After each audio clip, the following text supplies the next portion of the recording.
nilagay sa box. Nilagay dun sa likod. Yung alin? Yung charger dun dito ko. Pag gano'n na nakatatapon yung water, sabi wala nang water mamaya yan. Oo, mamaya. Swimming pool na lang. Yan. Lalangoy kayo ng walang tubig.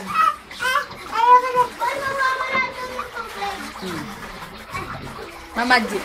Okay na ganyan, no? Parang si Mucha lang. Ganun lang, oh. Si Mucha hindi ka giniginaw.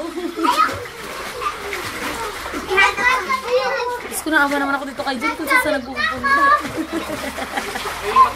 Ano, binigyan mo ng problema yung tao. Imbes na magre-relax siya dito, eh.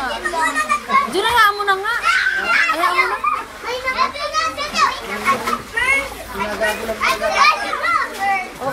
Magpapagago ka na nun yan. Godsend.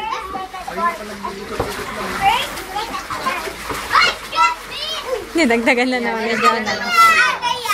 Nako, Jonah, itatapon lang nila yung tubig.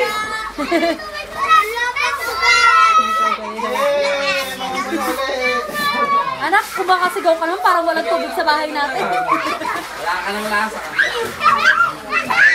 Kuya!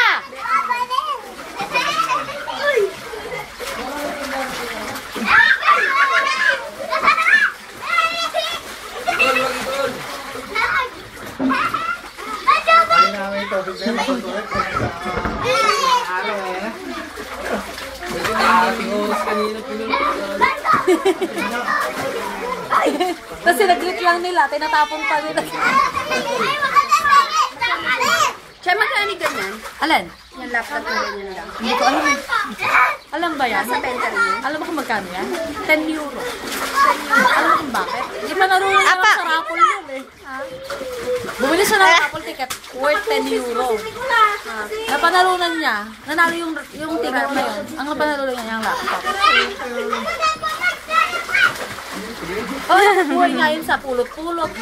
Pag-uwi ng mga gamit, may pasalubong sa anak niya, may mga pangalan yung etiketa. Saan ba ako galing yun? Napulot-pulot. Baka naman talaga mapagmahal lang sa pamilya. Hindi, kaya nga lahat ng pinupulot niya, binibigay niya sa amin. Binigyan pa ako ng jacket niyan. Ang ganda. Hindi ko lang magamit kasi ang init eh. Leather. Yes. Ang galing. Binili ko. Sinungaling. Yung totoo. Pulot-pulot. Nung minsan nga umuwi pa siya, may dadala siyang bracelet. Sira yung lock. Maswerte sa rin. Sabay. Sabay sila. Ganun, guys. Nakapulot pang legit kami yan, sinuli niya.